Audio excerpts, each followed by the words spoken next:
welcome to another video. So today is my mid-year kind of check-in. I was going to do, and I'm sorry for the wet hair, I've just got out of the shower and I can't bother to dry my hair. I was going to do the kind of top books of the year and disappointing books of the year, but yesterday I was watching Cass from Council Casti, her video on her like mid-year check-in. And she made a really good point, which is if you kind of say all of your best books of the year so far now, it kind of spoils the end of year content. So I'm instead doing exactly what Cass did, which is I'm going to talk about my best and worst books of every month. And I'm going to just caveat this as well. These aren't all of the 5-star books that I've read. Some of them aren't 5 stars. The worst books as well aren't all bad books. I've had some really, really fantastic reading months this year so far. You know, I've had months where my lowest rating has been like a 3.5, which is a really good rating. On the flip side, I've also had months where I haven't had any 5-star. And you know, my highest rating has been like just scraping a 4. So these are both the best and the worst books of the year. I'm not going to tell you the ratings for each individual book, just because I want to talk about them as the books that they are and where they fit in that specific month, rather than this is the best book of X month, but actually it was only a 4 star, so you know it's not that great. 4 stars, really, really good rating though. So yeah, I'm not going to actually talk through ratings, but I'm just going to tell you the best and the worst books of each year and kind of why they fitted in that category. Is that I am a DNFer. If I don't enjoy a book, I will DNF it. So the fact that some of these books are on this list, again, doesn't mean that they are bad books. Every single month this year, I have DNF'd at least one book. So I've finished all of these, which again, just makes me want to say that, because they're not books that I don't enjoy. They're books that I finished. They just happen to be the lowest rating of that month. The other thing that I wanted to say on this as well is, like I said, this isn't including everything that's a 5-star. Some of the books on these piles in front of me kind of surprised me, because I was unaware that they would be the lowest or the highest of the year, of the month. But hopefully we can have a little bit of fun seeing what the best and the worst books I've read each month so far this year have been. So let's start. In January, the best book I read in January is Richard Osman's The Bullet That Missed. This is book 3 in the Thursday Murder Club series. I adore this series. I love Richard Osman's writing. I think this series is fantastic and I cannot wait for the 4th one to come out. It comes out in September. I won't tell you what this one is about because it's the 3rd in the series, but the first one follows these 4 elderly characters. They live in a retirement village and they have this club where they meet on Thursdays and they try and solve unsolved murders. But then in book 1, a murder happens closer to home and they kind of all get dragged into it. And that then kind of spirals. So because they got themselves involved in that mystery in book 1, they kind of made some enemies that came up in book 2, and that's kind of involved then what's happened here in book 3. We also find out more about the background of our 4 elderly characters as well. I can't wait for book 4. I am so stoked. I'm also incredibly scared because I feel like I know it's the last in the series, and I feel like Richard Osman is not going to hold his punches. I feel like he's going to be a bit mean, but he won't. But yeah, so I'm best book of January. Now, the lowest rated book in January, I'm going to put up here, is Drive Your Plough Over the Bones of the Dead by Olga, someone whose name I can't remember and can't pronounce.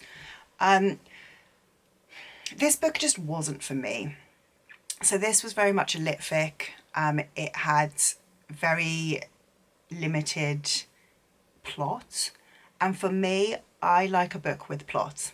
I love a good, strong character. But for a book to be, you know, for me to enjoy a book that is mainly character driven and not plot driven, I've got to really connect to those characters. Those characters have got to be incredible. And for me, Drive Your Plough, it just I just didn't connect to the characters, and there wasn't a plot for me to follow, or not a strong enough plot for me to really be excited by. So yeah, it just was a bit of a letdown, unfortunately. Okay, on to February. So my top book of February was Dear Child by Romy Houseman. This was incredible. So this is a really interesting thriller.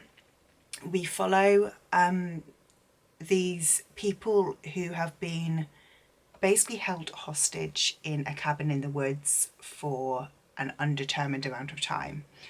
And we're also following a couple whose child, whose like teenage 20-year-old daughter, was kidnapped a certain amount of years ago. And it's this kind of incredibly like deep conversation into yeah, this kind of like this hostage, the brainwashing that happened there.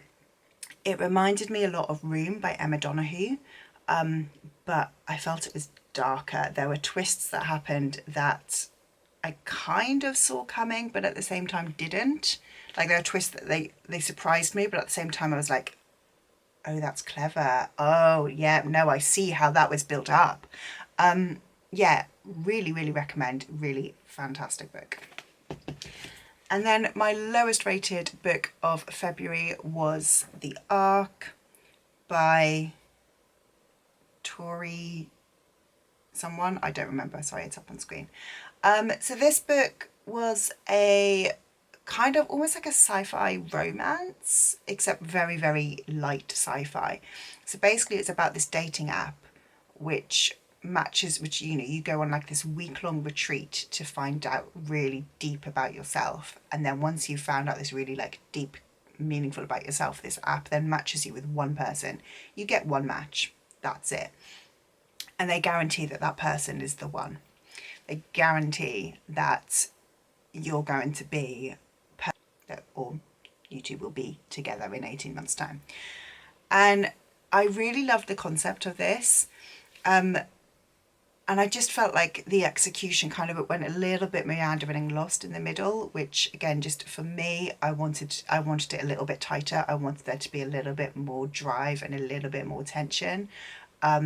It kind of seemed to be that the romance and the falling in love happened very, very quickly, and suddenly there were 250 extra pages to fill, and it wasn't even that it was the third act breakup. It was almost like a first act breakup. That didn't happen, but yeah, I just felt like it was a lot of dragging out this relationship rather than building up to the relationship.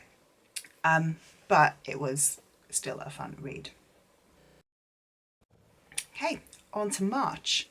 So in March, I read a lot of romance, and I mean a lot. I think of like the sort of 12 or 13 books I read in March. About 7 of them were romances. So it comes as no surprise that my top book of the month was a romance, The Love Wager by Lynn Painter. I loved this book. It was so, so good. So we follow two characters at the beginning. They hook up. They then match on a dating app, and they kind of go, oh, ha, didn't work. Let's just be friends, eh? And they then basically set up this bet, this wager of who is going to fall in love first. And they are helping each other on dates. So they both go speed dating and are like, oh, what did you think of number 6? Hey, you should match up with, you should hook up with that person over there.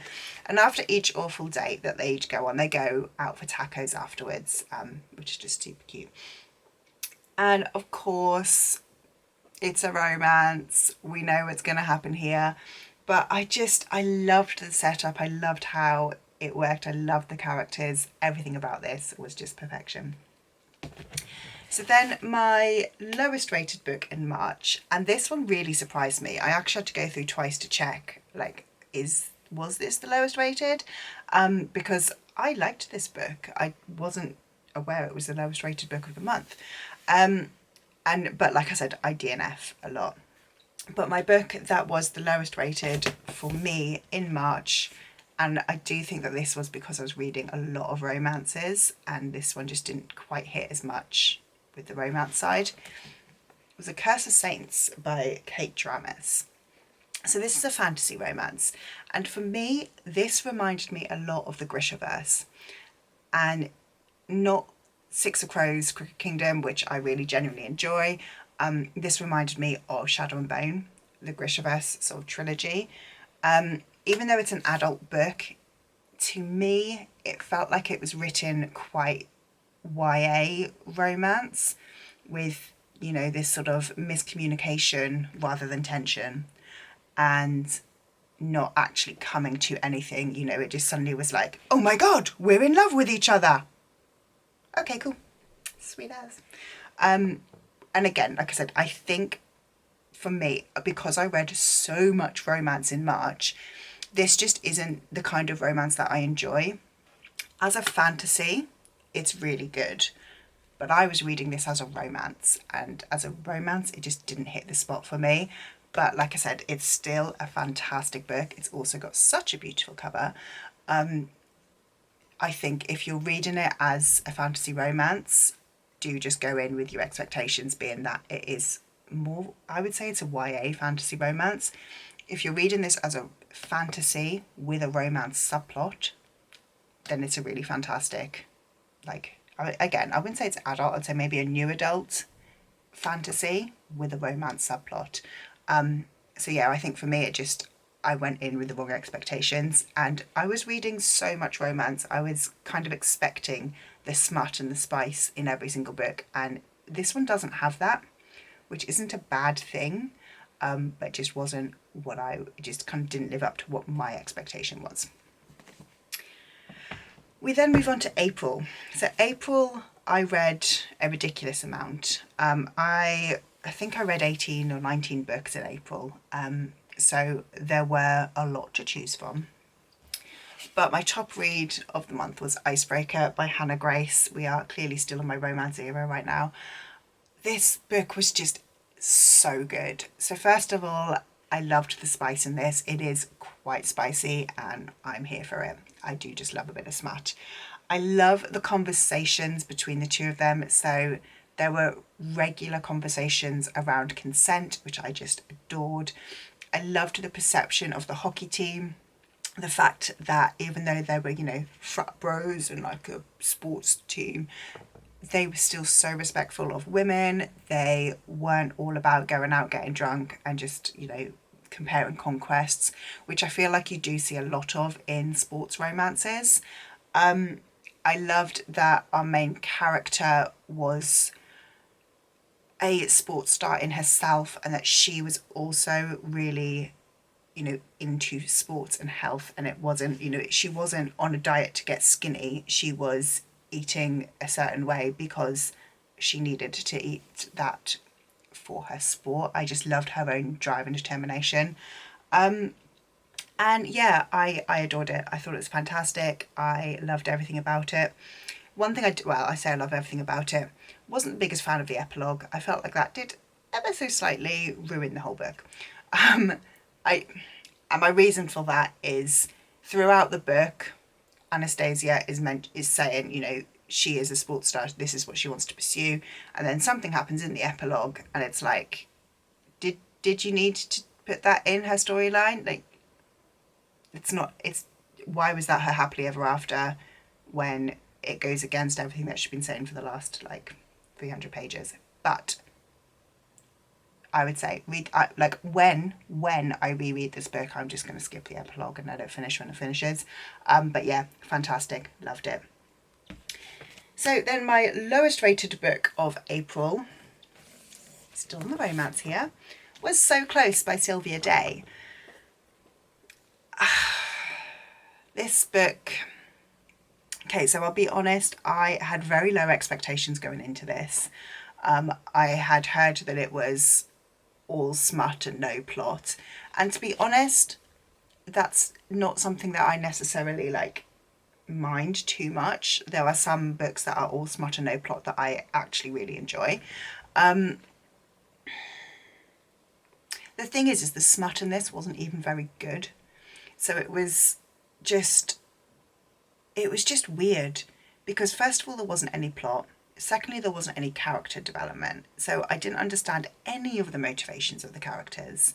There was no this basically felt like it was book 6 in a series and you shouldn't already know all of the characters. However, as far as I can tell, this is book 1 in a series and the characters are brand new. But there was no background to the characters. There was no building on the characters. They didn't develop at all. And I finished this book and I messaged my friend and went, what was the plot? And she literally replied, being like, no idea, mate. Not a clue. You've then got this something that happens at the end of this, which just comes completely out of left wing, and you're like, where did that come from? Like, there has been no build up to that event. That's just happened, and it doesn't make any sense.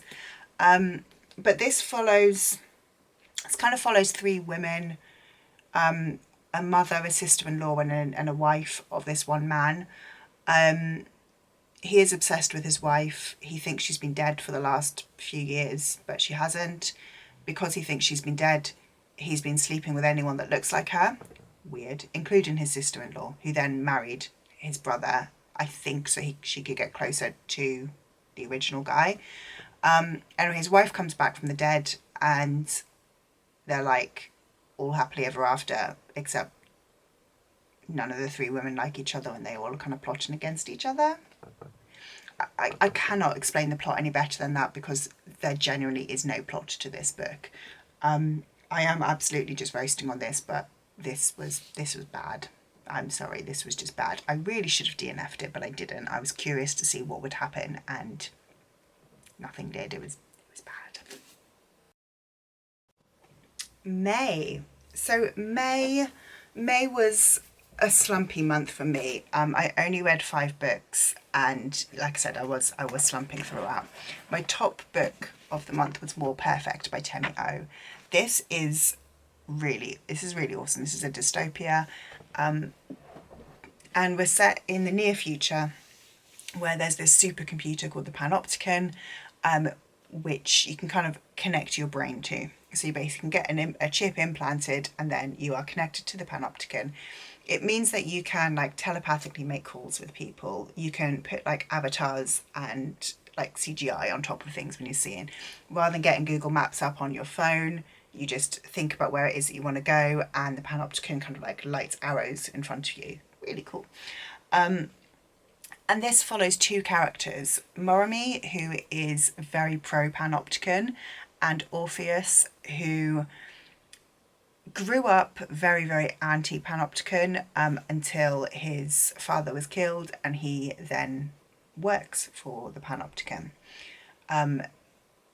There's also this kind of political side of, there is a vote happening, a referendum happening to make total adoption a thing, which means that everybody has to have the Panopticon chip implanted. There's no more choice. It is a requirement for everybody.